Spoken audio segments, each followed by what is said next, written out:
जय हिंद साथियों, नमस्कार। मैं हूं अभय और आप सभी का स्वागत करता हूं आपके अपने परिवार अभय एक्सेल कंप्यूटर में। दोस्तों, आज के इस वीडियो में हम 11 नवंबर 2020 को ट्रिपल सी एग्जाम में पूछे गए मोस्ट इंपॉर्टेंट क्वेश्चन डिस्कस करेंगे। और इन क्वेश्चंस को हमारे पास सेंड किया है सुशांत मौर्य जी ने, पीके गुप्ता जी ने, आदित्य गुप्ता जी ने, संगीता कपाशिया ने, पीके गौरव जी ने, गौरव बंसल जी ने और आलोक जी ने। सबसे पहले इन सभी लोगों को बहुत बहुत धन्यवाद। आप भी एग्जाम के बाद क्वेश्चन हमें जरूर सेंड करिएगा। क्वेश्चन अगर आप व्हाट्सएप पर सेंड करना चाहते हैं तो हमारा व्हाट्सएप कॉन्टेक्ट है 8181871106। इसके अलावा फेसबुक या इंस्टाग्राम पर आप अभय एक्सेल कंप्यूटर सर्च करके क्वेश्चन हमें सेंड कर सकते हैं। अगर मेल करना चाहते हैं तो हमारी मेल है abhayexcelcomputer@gmail.com। इसके अलावा अगर आप कमेंट बॉक्स में क्वेश्चंस को लिख देंगे तो वहां से भी हम उन क्वेश्चंस को ले लेंगे और अपनी क्लासेस में आपके नाम के साथ उन क्वेश्चंस को जरूर डिस्कस करेंगे। तो टाइम वेस्ट ना करते हुए चलिए शुरू करते हैं आज की क्लास। और क्लास को स्टार्ट करने से पहले वीडियो को आप ज़्यादा से ज़्यादा शेयर कर दीजिए ताकि ज़्यादा से ज़्यादा स्टूडेंट्स मेरे साथ जुड़ सकें और आसानी से ट्रिपल सी का एग्जाम टॉप कर सकें। तो चलिए शुरू करते हैं।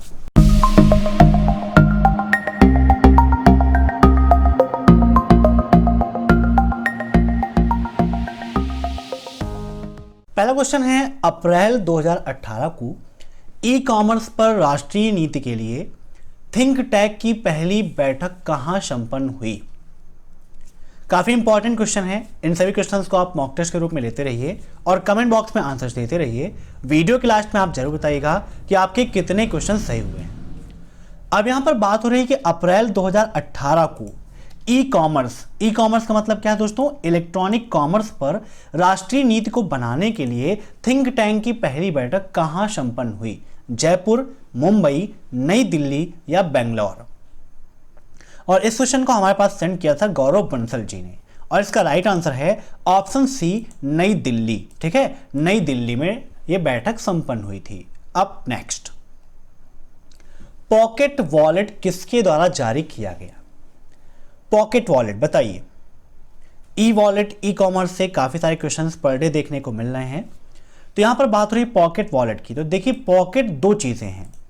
एक आप सर्च करते हैं पॉकेट अकाउंट के बारे में, तो एक पॉकेट सर्विस जो है वो आपकी मोजिला फायरफॉक्स के द्वारा भी जारी की गई है। ठीक है, कौन सी सर्विस? पॉकेट सर्विस आपकी मोजिला फायरफॉक्स द्वारा भी जारी की गई है। लेकिन यहां पर बात हो रही है किसकी? पॉकेट वॉलेट की। तो पॉकेट वॉलेट जो है आपका, यह जारी किया गया था आईसीआईसीआई बैंक द्वारा। किसके द्वारा? आईसीआईसीआई बैंक ने पहला डिजिटल बैंक जो जारी किया था वो क्या था आपका? Pocket wallet. ठीक है, याद रखिएगा। अब नेक्स्ट, ई संजीवनी क्या है बताइए। ई संजीवनी क्या है? परिवहन से संबंधित है, टेलीमेडिसिन, बैंकिंग या फिर रेलवे?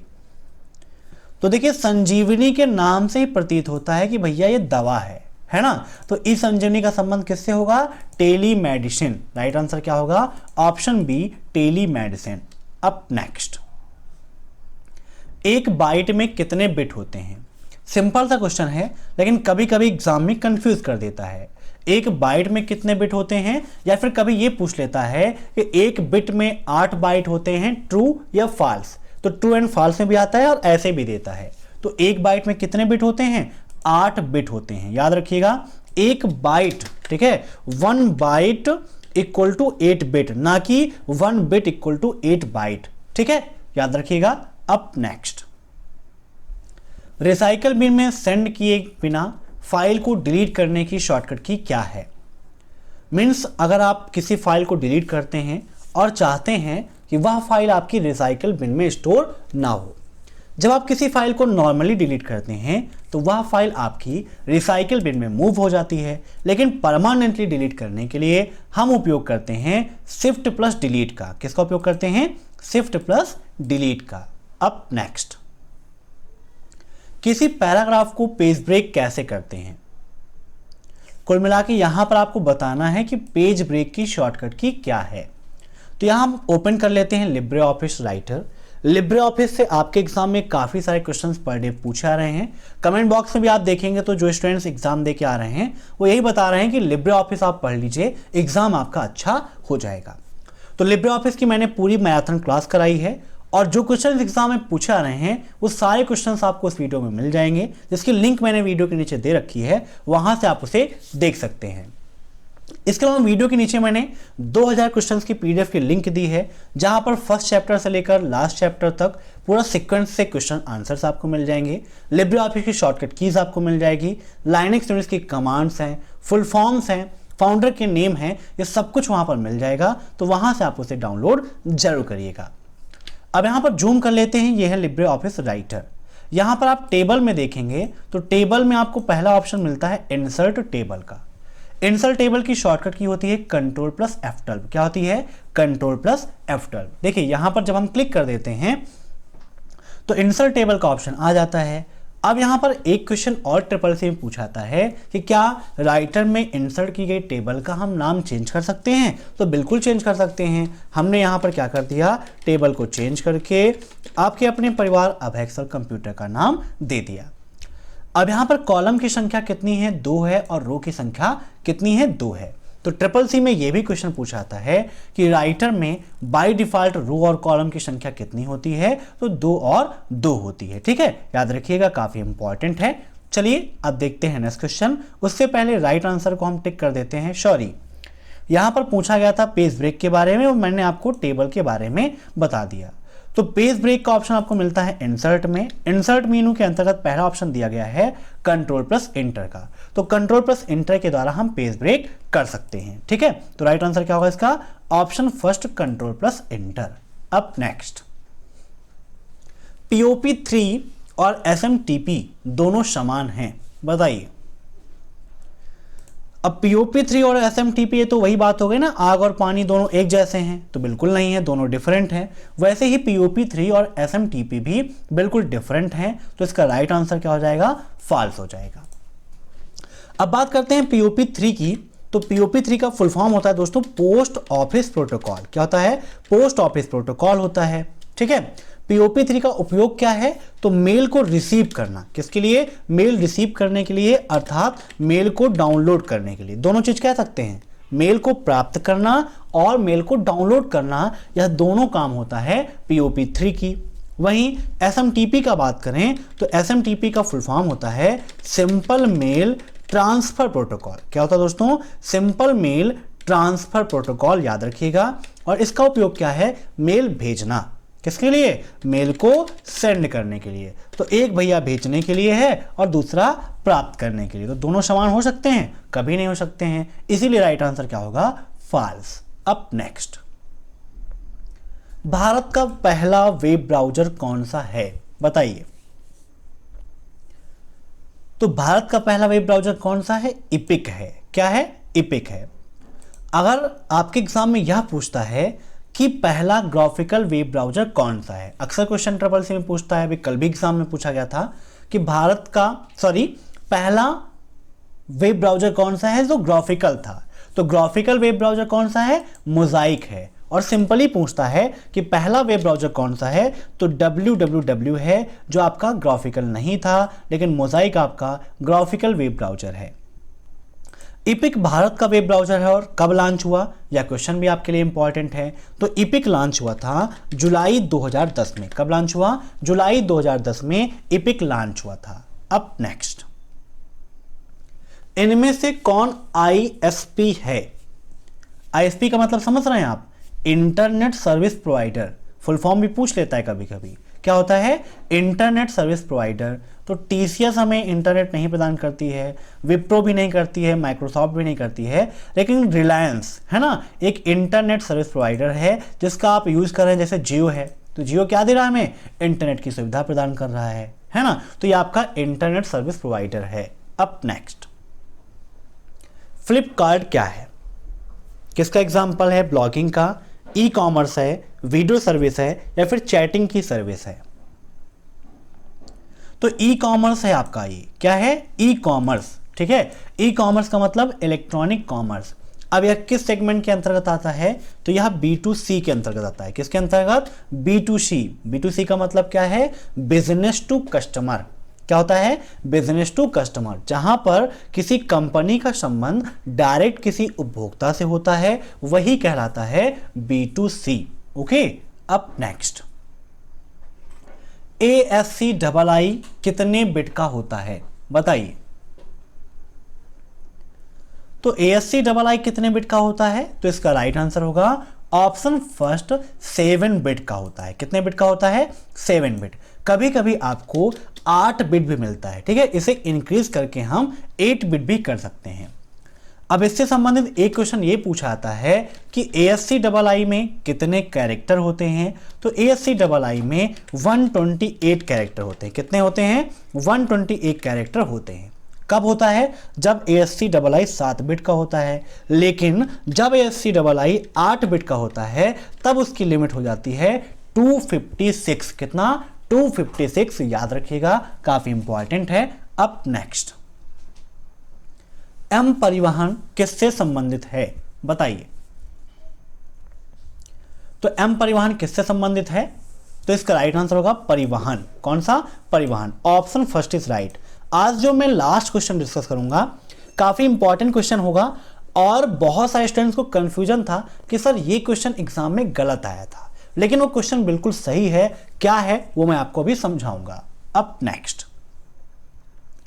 यदि आप G7 वर्कशीट पर काम कर रहे हैं, ठीक है, तो यहां पर वर्कशीट नहीं होगा, यहां पर सेल होना चाहिए कि G7 सेल पर काम कर रहे हैं, तो होम बटन दबाने पर आप किस पेज पर पहुंचेंगे। पेज नहीं होगा, यहां पर सेल होगा। अब ऐसे ही क्वेश्चन आया था, यहां पर लिखा हुआ था, मैंने चेंजिंग नहीं की थी।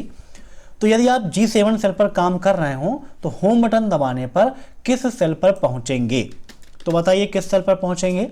आइए विद प्रैक्टिकल देख लेते हैं। यहां पर लिब्रे ऑफिस राइटर ओपन है, फाइल पे हम जाएंगे, यहां पर न्यू पे क्लिक करेंगे और स्प्रेडशीट पर क्लिक कर देंगे, तो यहां से हमारा स्प्रेडशीट प्रोग्राम ओपन हो जाएगा।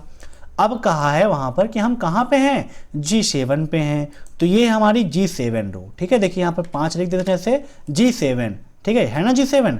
अगर यहां पे हम रख के होम की प्रेस करते हैं, कौन सी की प्रेस की हमने, होम, तो यहां पर देख सकते हैं कहां पे आ गया ये 7। फिर से देखिए G7 पे हैं, होम की प्रेस की, कहां पे आ गया, A7 पे, है ना। ये नेम बॉक्स है ना, नेम बॉक्स में दिख रहा होगा आपको एड्रेस, तो क्या है ये आपका A7 है। तो राइट आंसर क्या हो जाएगा आपका A7। Option second is right. अब नेक्स्ट, ईमेल प्राप्त करने के लिए कौन सा उपयोग किया जाता है, मीन्स ईमेल प्राप्त करने के लिए किस प्रोटोकॉल का उपयोग किया जाता है। तो अभी थोड़ी देर पहले मैंने आपको बताया है कि किस प्रोटोकॉल का उपयोग करते हैं हम, POP3 का। मेल को प्राप्त करना मतलब मेल को रिसीव करना, मेल को डाउनलोड करना, यह तब तक काम करते हैं जब तक कि वह मेल रिसीव नहीं हो जाती है। जैसे ही मेल रिसीव हो जाती है ऑटोमेटिक वह प्रोटोकॉल वहां से हट जाता है। अब नेक्स्ट,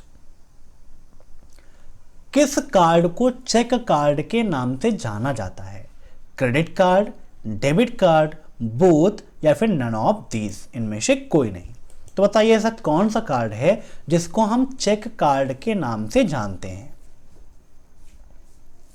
तो इसका राइट आंसर है ऑप्शन फर्स्ट क्रेडिट कार्ड। क्या है, क्रेडिट कार्ड को हम चेक कार्ड के नाम से जानते हैं, ठीक है, याद रखिएगा, काफी इंपॉर्टेंट है। सॉरी, क्रेडिट कार्ड नहीं होगा इसका राइट आंसर, इसका राइट आंसर होगा डेबिट कार्ड। डेबिट कार्ड को हम चेक कार्ड के नाम से भी जानते हैं। अब next, move to the next slide. Next slide पर मूव होने के लिए या फिर जाने के लिए किस शॉर्टकट की का उपयोग करते हैं, बताइए। मूव टू नेक्स्ट स्लाइड पर जाने के लिए किसका उपयोग करते हैं, तो इसका राइट आंसर होगा option first control plus page down, ठीक है। नेक्स्ट स्लाइड पर जाने के लिए कंट्रोल प्लस पेज डाउन। अगर यहीं पर पूछ लेता है कि प्रीवियस स्लाइड पर, है ना, मीन्स पिछली स्लाइड पर आना है, तो इसके लिए कंट्रोल प्लस पेज अप का उपयोग करते हैं। अब भाई जैसे स्लाइड हैं, 4 स्लाइडें हैं आपकी, है ना, ये 4 स्लाइडें मान लेते हैं। अगर हम यहाँ पे हैं तो अब पिछला मतलब ऊपर जाना है, तो ऊपर के लिए अप का यूज होगा और नीचे के लिए डाउन का यूज होगा, सिंपल सी चीज है। नेक्स्ट क्वेश्चन है आपका, रोम इज नॉन वोलाटाइल मेमोरी। क्या रोम आपकी एक नॉन वोलाटाइल मेमोरी है, ट्रू या फॉल्स। तो रोम का फुल फॉर्म क्या होता है, रीड ओनली मेमोरी। क्या होता है दोस्तों, रीड ओनली मेमोरी मीन्स एक ऐसी मेमोरी जिसको हम केवल पढ़ सकते हैं, उसमें चेंजिंग नहीं कर सकते हैं। रोम और दूसरा चीज आता है आपका रैम। रैम का full form random access memory. क्या होता है? Random access memory. ये दोनों आपकी प्राइमरी मेमोरी के पार्ट होते हैं, ठीक है। तो रोम एक नॉन वोलेटाइल मेमोरी है, मीन्स स्थायी है। बिल्कुल आपका सही है, right answer is true. Up next, row और कॉलम दो चीजें आपके लिए इंपॉर्टेंट है स्प्रेडशीट में।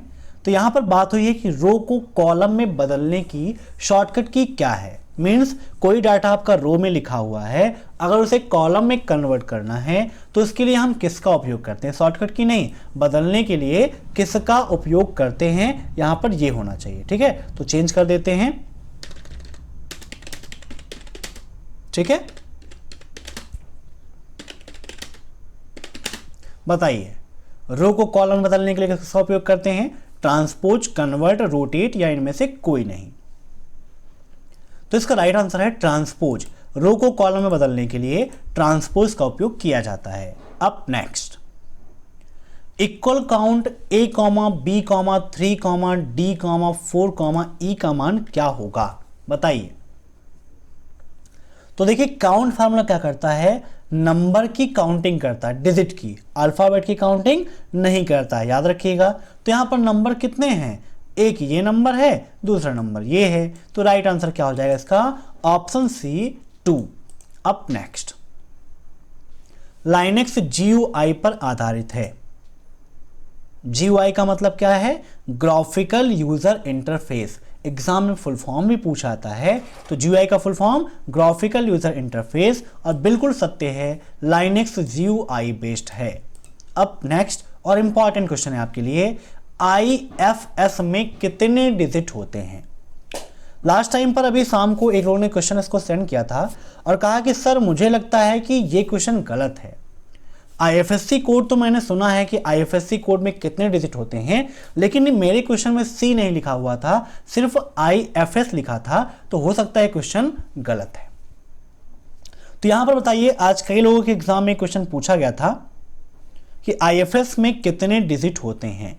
तो क्या आपको IFS के बारे में जानकारी है कि IFS है क्या? तो IFS एक मनी ऑर्डर होता है। देखिए, IFS तो आपका हो गया, ठीक है, IFSC code, Indian financial system code. लेकिन IFS जो होता है, इसका फुल फॉर्म क्या होता है, यह भी आप जान लीजिए। तो इसका फुल फॉर्म होता है इंटरनेशनल, यहां पर थोड़ा सा हम इसे म्यूट कर देते हैं, इंटरनेशनल फाइनेंशियल सिस्टम, ठीक है। इंटरनेशनल फाइनेंशियल सिस्टम का होता है इसका फुल फॉर्म। क्वेश्चन पूरा सही है, कोई दिक्कत नहीं है। यह आपका एक मनी ऑर्डर होता है। क्या होता है? मनी ऑर्डर होता है, इसका फुल फॉर्म होता है इंटरनेशनल फाइनेंशियल सिस्टम, ठीक है। तो इस सॉफ्टवेयर को डेवलप किया गया था UPU के द्वारा। किसके द्वारा? UPU के द्वारा इसको डेवलप किया गया था। और प्रेजेंट टाइम पर इस सॉफ्टवेयर की जो देखरेख है, इस सर्विस को जो देखता है, ऑपरेट करता है, वो है फ्रांस एंड UAE। कौन है? फ्रांस देश और UAE, ये दोनों देश क्या करते हैं? इस सॉफ्टवेयर, इस सर्विस की देखरेख करते हैं, इसको ऑपरेट करने का काम करते हैं। अब इसमें दो चीजें हैं, ये 2 डिजिट का होता है, एक होता है 9 डिजिट का और एक होता है 25 डिजिट का। कितने का? एक 9 का और एक 26 का। सॉरी, 25 का नहीं होता, 26 का होता है। अब कहेंगे कि 9 कब होता है और 26 कब होता है, तो यह भी समझ लीजिए। तो जब बात आएगी किसकी? UAE की, तो UAE के संदर्भ में यह 9 डिजिट का होता है और फ्रांस के संबंध में यह 26 डिजिट का हो जाता है, ठीक है, याद रखिएगा। अब ऑप्शन में हमारे 26 दिया नहीं गया है, तो इसीलिए इसका राइट आंसर क्या हो जाएगा?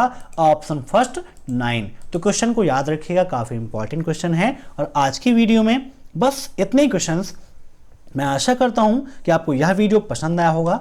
अगर आपको यह वीडियो पसंद आया हो तो वीडियो को लाइक जरूर करिए और इस चैनल को सब्सक्राइब जरूर करिए, क्योंकि यह परिवार आपका है। तो इस परिवार को बढ़ाने, सजाने और संवारने का काम भी आपका है। अगर आप कोई सुझाव देना चाहते हैं तो कमेंट बॉक्स में अपना बहुमूल्य सुझाव जरूर दीजिएगा।